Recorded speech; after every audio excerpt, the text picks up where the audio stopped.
C'est tout à fait normal. Maintenant, dans d'autres secteurs de production, il y a ceux qui produisent et vendent.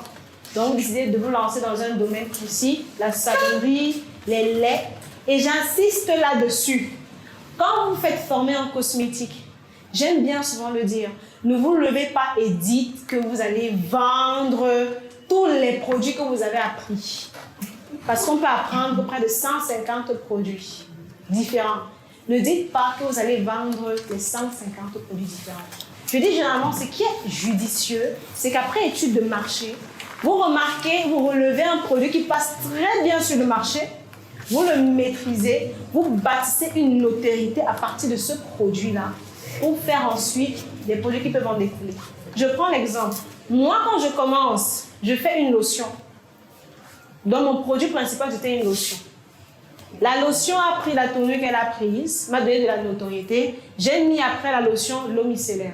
Après l'eau micellaire, j'ai essayé de mettre gommage et masque, ce qui m'a donné ma marque, c'est-à-dire ma gamme, au bout de 2 ans. Et je suis tranquille. Je n'ai pas besoin de dire que je viens de finir la formation. Je vais aller fabriquer tout ce que j'ai appris pour mettre sur pied la gamme. Si vous faites le Ndja ensemble, c'est intéressant de faire la gamme. Où vous allez dire, ok, quand vous prenez ça, il faut prendre ça, il faut prendre ça, il faut prendre. Ça dépend de tout un chacun. Et ça me donne même une idée. Je vous explique. On a une dame qu'on a formée il y a de cela 1 an. J'adore sa stratégie, j'aime bien en parler. Elle est magnifique. Il y a une catégorie de personnes, qu'elles soient blanches ou noires, qui ont des problèmes de peau lorsqu'ils sont en contact avec les rayons solaires. Vous savez de qui je parle? Les albinos. Et donc, elle a dit que c'est sur cette niche-là qu'elle va venir prendre son argent. Les produits pour peau sensible, les produits solaires. Ce qui se passe, et malheureusement, on n'a pas cette culture-là, mais en réalité, que vous soyez noir, jaune, blanc, guinguero, vous avez tous besoin de produits solaires, en réalité. Parce qu'on peut faire l'expérience. Si je vous demande, madame, d'aller au soleil, de faire 30 minutes, on prend la photo là maintenant, avant et après, il y a une grande différence. Donc, vous avez besoin de produits solaires pour votre peau. Mais on n'a pas cette culture. Et elle a dit qu'elle, sa niche, les produits pour les personnes qui ont les peaux sensibles. Je vais encore plus loin. Après les albinos, il y a une catégorie de femmes et maintenant de quelques hommes qui ont des problèmes de peau, toujours en corrélation avec le soleil. Parce que quand on fait le Ndja ensemble, on ne fait pas le Ndja ensemble en journée. On fait le Ndja ensemble la nuit parce qu'il n'y a pas les rayons ultraviolets. C'est pour ça qu'on frotte la nuit. Mais ces personnes-là également ont une peau sensible et en contact avec les rayons ultraviolets, la peau peut s'abîmer. Et ce qui se passe et qui est très très intéressant, c'est qu'elle a lancé sa marque dans ce domaine-là, les produits parasolaires. Et sa marque s'appelle Mélanine.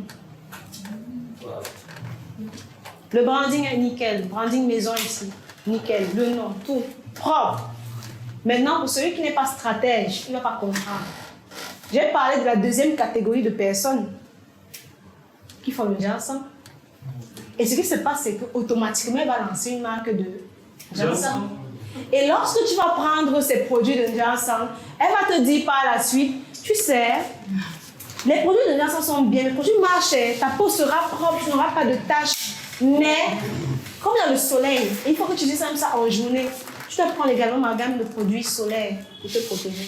Voilà comment j'ai réussi à vendre ces 2 gammes de produits avec une pierre. Stratégie commerciale subliminale impeccable. Et je lui ai dit, tu sais, l'inspiration qu'on te donne ici à la start-up, c'est pas bien. Parce que je suis désolée de dire, mais même le nom, c'est nous qui avons trouvé. En brainstorming. Comment on fait les brainstorming souvent après la messe. Tout a été trouvé ici, la stratégie, tout. Et elle a implémenté, je pense qu'aujourd'hui, elle se porte très bien. Et la stratégie est bien fondée et totalement logique. Du coup, celui qui va faire ça, je n'interdis personne. Demain, c'est la stratégie et on vous donne. Donc, au niveau de la production, soit vous êtes formateur, par exemple, soit vous produisez. Vous pouvez produire pour vos propres chiffres d'affaires, c'est-à-dire votre propre marque, ou produire pour resell, par exemple, à des personnes qui vont, eux, empaqueter et revendre.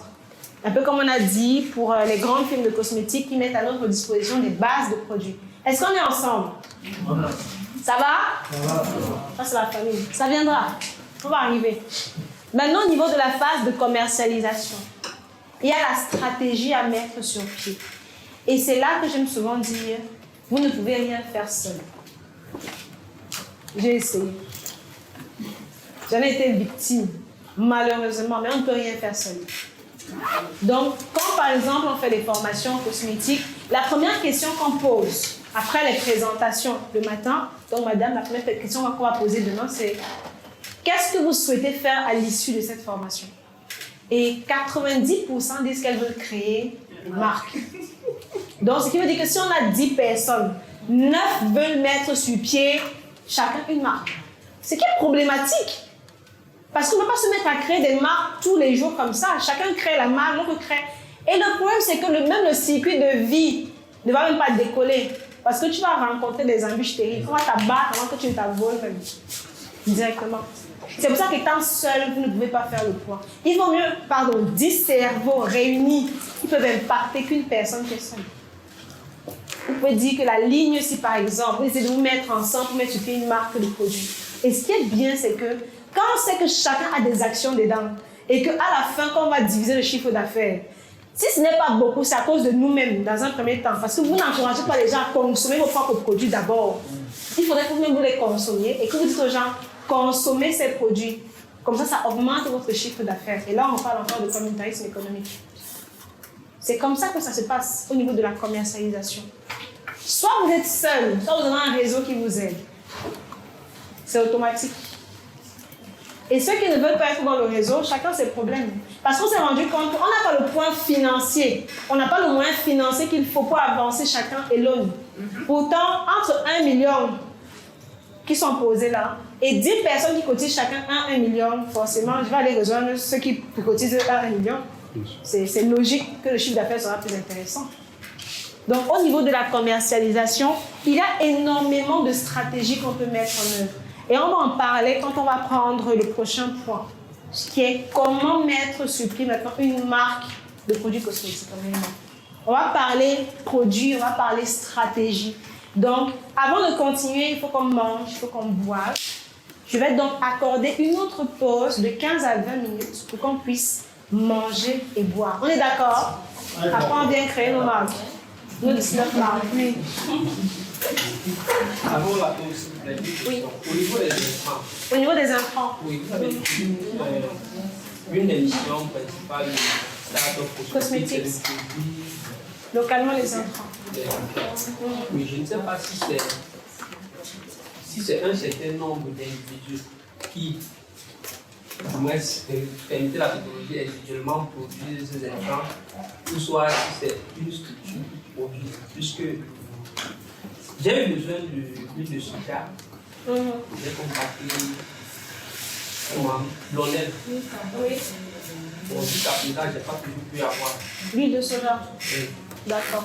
Je ne sais pas si c'est elle qui n'avait pas assez de contact, ou soit si Startup Cosmétiques produit dans les intrants. Maintenant, on est d'accord que quand on parle d'intrants, on ne parle pas seulement des intrants tels que l'huile de soja qu'on peut trouver partout, n'est-ce pas? On est d'accord? C'est un intrant qu'on peut trouver partout. Parce que même l'huile de soja qu'on utilise en cosmétique, même durant la formation, c'est olio. C'est de l'huile de soja. Ça, c'est un intrant qui peut être vulgarisé. Et maintenant, il y a des producteurs locaux déjà qu'on peut accompagner. Mais il est question ici pour nous de produire des intrants qui ne sont même pas faits ici sur place. Exemple, la lanette, les émulsifiants qu'on n'a pas sur place, les conservateurs qu'on ne trouve pas sur place. Quand, par exemple, je demande à quelqu'un comment on fait la glycérine et qui ne sait pas. Bon, moi, vu que moi j'ai des compétences dans le domaine, je trouve ça aberrant. Il y a des formateurs même qui ne savent pas comment on fait la glycérine. Il y en a. Des questions aussi banales. Comment on fait, par exemple, comment on appelle ça, levure chimique. Il y en a qui ne connaissent pas. C'est des questions comme ça, normalement, quand tu es formateur, auxquelles même les yeux fermés, tu dois répondre. Mais certains ne peuvent pas. Et donc, on est obligé de travailler avec ceux qui peuvent expliquer, par exemple, comment on fait ça. C'est la même chose quand on parle des intrants. On ne va pas prendre tout le monde. On ne va pas prendre tous les intrants. Non. On ne va pas dire qu'on va commencer à fabriquer, par exemple, le beurre de karité. Quand même. Pourtant, on sait tous où on peut trouver du beurre de karité. On va travailler sur des intrants qu'on importe en masse. Les intrants qu'on importe le plus. C'est ces intrants qu'on va commencer à travailler dans un premier temps. Le beurre de karité, ce n'est pas un problème pour un Camerounais. quand on décide de se lancer. La première des choses, c'est ce que j'aime souvent bien dire. Pour vous lancer en cosmétique, vous n'avez pas besoin de vous former en cosmétique. Mais vous avez besoin de personnes qualifiées en cosmétique si vous ne choisissez pas de vous former. Donc, si vous pouvez vous lancer et vous employer des gens qui, eux, se sont fait former pour fabriquer des produits cosmétiques. Mais j'aime souvent le dire, c'est plus intéressant lorsque vous-même, vous avez qualité de juger si c'est pertinent, si c'est efficace ou ça ne l'est pas. C'est pour ça que même dans les modules de la formation en cosmétique qui va commencer demain, il y a des modules qui sont basés sur la formulation, les intrants, la biologie cutanée, tout ça avant d'entrer dans la partie pratique. Donc, il y a des bases essentielles qu'il faut maîtriser. Et je passe par là en disant que la formation débute demain. Elle coûte 100 000 francs sans attestation, 150 000 francs avec attestation, spécialement pour vous qui êtes ici. Et également, on peut la faire en ligne. Donc, pour ceux qui vont, par exemple, à l'école, pour ceux qui travaillent en journée, vous pouvez faire la formation en ligne en soirée. Ça coûte 50 000 francs. Avec un suivi, ça coûte 100 000 francs. Donc, si vous êtes intéressé, à la fin, vous pouvez me voir, vous pouvez voir Daryl, on va vous entretenir dessus. Mais le prix, il est fait exclusivement pour vous ici. Sinon, c'est 250 000 francs pour tout un chacun. Donc là, c'est Startup Cosmetics. Moi, maintenant, je fais des formations sur mesure qui sont plus élargies, c'est-à-dire qui prennent plus de temps, qui vont plus en profondeur et qui commencent à partir de 500 000 francs. Et le seul avantage, c'est que, bon, comme c'est moi qui donne également une partie de la formation de Startup Cosmetics, le prix est plus abordable par rapport à Startup Cosmetics. Donc, c'est le même savoir que vous aurez à Startup Cosmetics. Et on commence demain. Donc, si vous êtes intéressé, vous pouvez faire une avance à partir de 10 000 francs aujourd'hui pour vous inscrire et notifier que vous serez là à partir de demain.